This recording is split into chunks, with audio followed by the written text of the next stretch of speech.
SEO isn't dead, but it's changed from search engine optimization to search everywhere optimization. I agree, SEO is dead. AI search optimization is the new search optimization. But where this starts to go wrong is when business owners think they have to be everywhere in order to get results. Most people send traffic to a busy homepage full of menus and no strong call to action. Whatever people... This is one of the biggest hacks that you can make in doing advertising or paid ads. Now, how you define the problem that you're going to solve gets into the nuance of how you create a lead magnet or offer, but you give yourself the opportunity to solve their problem, ideally for very low risk. Creating lead magnets, getting people to opt in, nurturing them into a sale is the way that marketing has always worked and will always work. But welcome to Websites That Convert, the podcast where your website stops being a liability and transforms into your greatest asset. I'm your host, Shannon, and I'm going to guide you through the strategies and insights you need to build a website that not only attracts, but converts. Let's dive in. So in today's episode, I'm doing something a little bit different. My producers have pre-prepared a number of videos that I'm going to be watching on the podcast today and also providing my commentary and feedback on the information that's being provided. This is really important because so many people are talking about marketing, and I want to help you decipher between what is actually legitimate advice that's helpful and advice that may just be complete BS. So let's get into the first video. SEO isn't dead, but it's changed from search engine optimization to search everywhere optimization. Google's still the most popular search tool in the world, but depending on your target audience, you will need to expand your SEO approach to other channels if you want to remain competitive.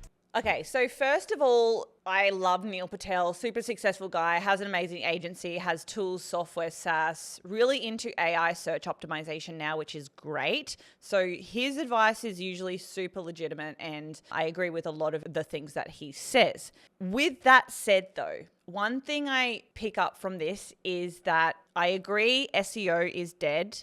AI search optimization is the new search optimization. But where this starts to go wrong is when business owners think they have to be everywhere in order to get results. Marketing can become so overwhelming when you feel like you have to be everywhere. But the truth is that depending on what your goals are, you can market on just one channel and just be search-based advertising and get to multi-million dollars per year.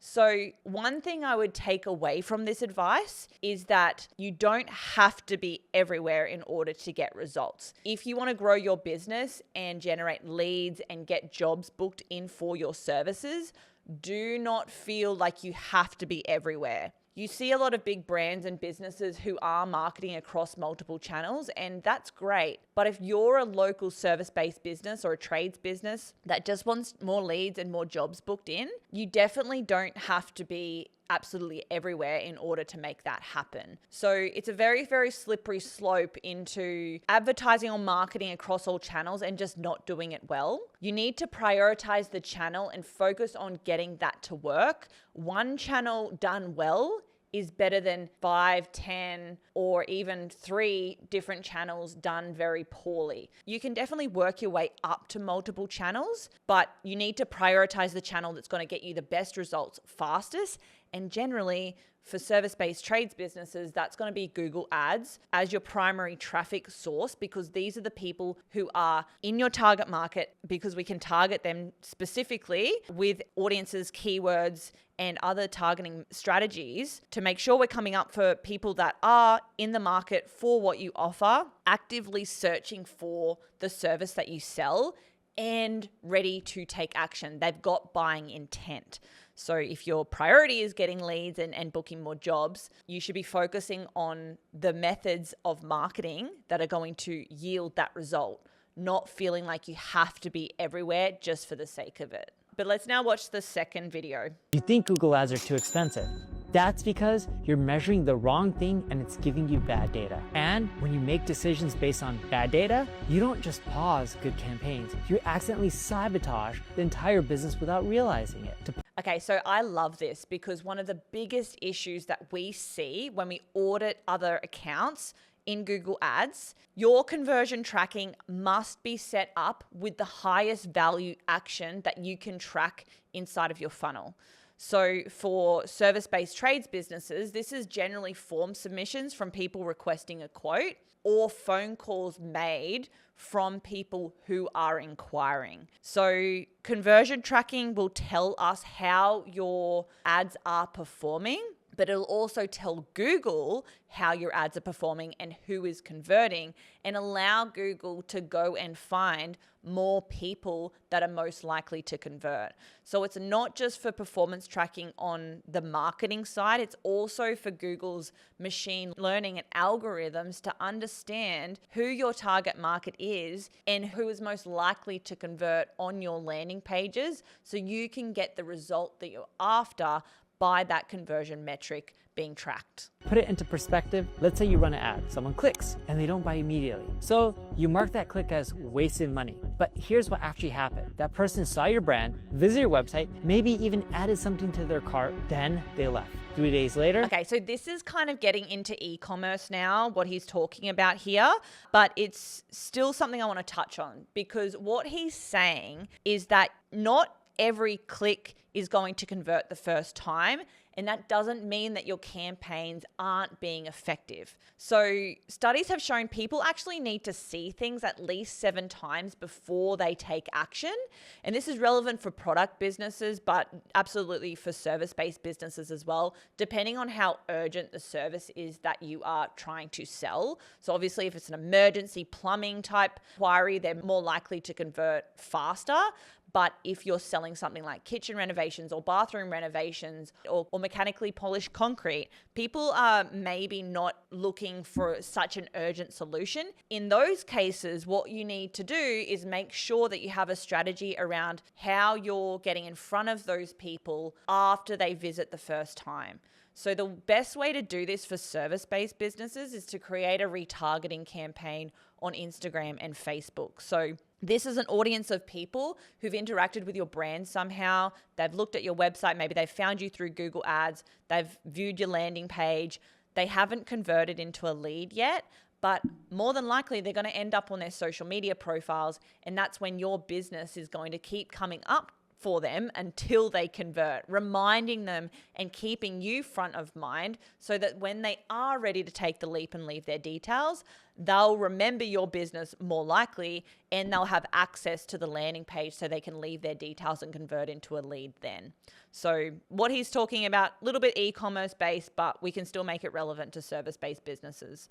Then they left. 3 days later, they Google your company name directly and buy. 2 weeks after that, they buy again. A month later, they refer you a friend who becomes your biggest customer. But in your Google Ads dashboard, that original click shows you as a loss. The average customer touches your brand between 6 and 20 times before making a purchase. But most marketers only give credit. Okay. Again, love what he's saying here. Super relevant for service-based businesses as well, even though he's talking about products. But yeah, what I just touched on with having a retargeting campaign and also having an understanding that your ads have nuances to it. So even though we want to track return on ad spend and we can see how many clicks and how many conversions came through specific campaigns, sometimes the flow-on effect from advertising can be massively higher than what's actually attributed in the Google Ads account, because again, people can find you through Google, and then there may be lead time to when they actually inquire.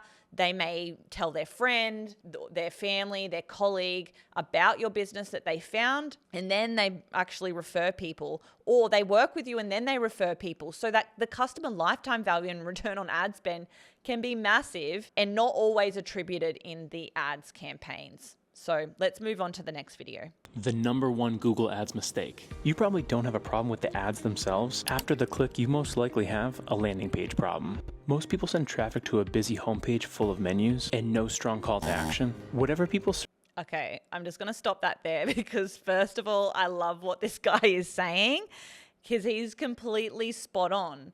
We have seen conversions triple or quadruple just from taking campaigns from being sent to a homepage on a website to a specifically designed, high converting landing page. This is one of the biggest hacks that you can make in doing advertising or paid ads, because you don't want to lose traffic that you're paying clicks for. So it's really important that you're sending them to one landing page that speaks to the target market you're trying to sell to, has a strong offer, and accessible, easy to use, and appealing call to action for that visitor to take. If you do that and you're running paid ads traffic, assuming you're getting the right type of people through your ads, you'll get conversions. There's no doubt about it. So let's keep going.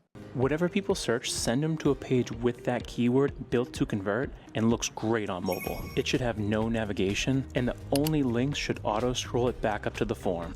What he's saying here is that we want to limit exit signs or ways for people to exit the page, because psychology takes over, human behavior takes over, and what they want to do is keep going through the funnel. So this is the starting point of a funnel where you're sending traffic to a landing page, again, that's set up specifically to convert. The only way for someone to leave the landing page or leave the funnel, either completely just exit out of it and close the browser, or leave their details on the inquiry form. So it's not like when you send someone to a website and they've got all of these pages, all of these options that they can scroll through and read through and get distracted and be much less likely to convert. A landing page like this is going to get way better results when compared to sending traffic to a homepage or even a service page on a website, because it's got less exit signs, it's more relevant to the traffic that you're sending to that page. And if you do it properly,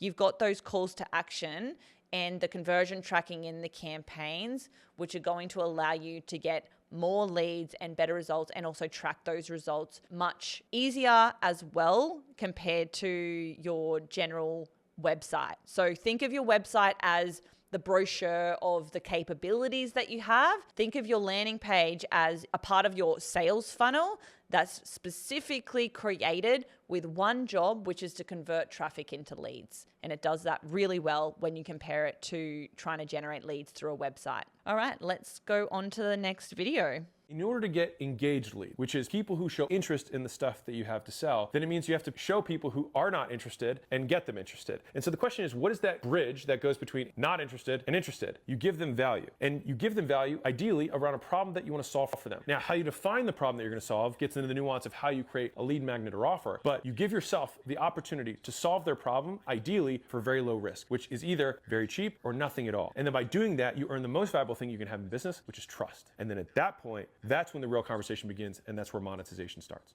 Okay, so I'm just going to start this by saying, obviously love Alex Hormozi. He is the GOAT when it comes to business growth and marketing. But I want to put this into context for service-based business owners and the kind of businesses that we tend to work with. Now, it's really easy to get caught up thinking that you have to do everything and you have to be trying to create strategies and tactics to target everyone at each stage of the buyer's journey. And eventually you probably should. But if you're just trying to get to like a few $100,000 per month to start with, or even if you're beyond that, like even if you're at $1 million a month and you're a service-based trades business, honestly, there is enough people actively searching on Google where you can create a Google Ads campaign that's targeting people that are ready to buy.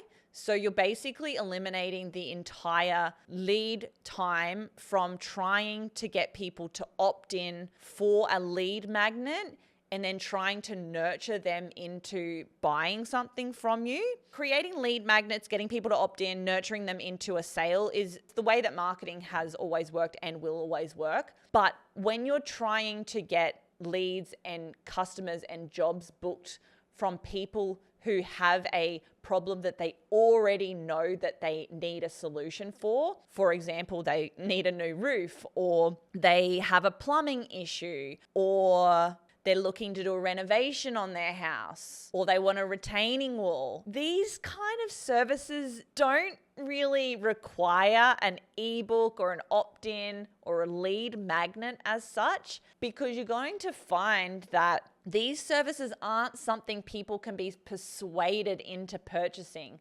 They already know that they need it, And what are they going to do when they're ready to take action on that? Is they're going to not opt in for a lead magnet, kind of educating them on these type of services. They're going to go to Google and they're going to search for the service that they need in the location that they're in. And that's when you want to be coming up for them, sending that traffic to a high converting landing page and converting those leads into customers once they're generated through your inquiry form. It really doesn't have to be overcomplicated in trying to cover all of the different steps in the buyer's journey by creating these lead magnets because of the nature of the service that you're trying to sell. I'm absolutely not saying that this doesn't work, that it absolutely does. Lots of businesses have lead magnets. If you're going to do it that way, you would need a high volume of people coming through because you're going to capture a large number of people that opt in for your lead magnet, and then you're going to funnel them through, nurture them into being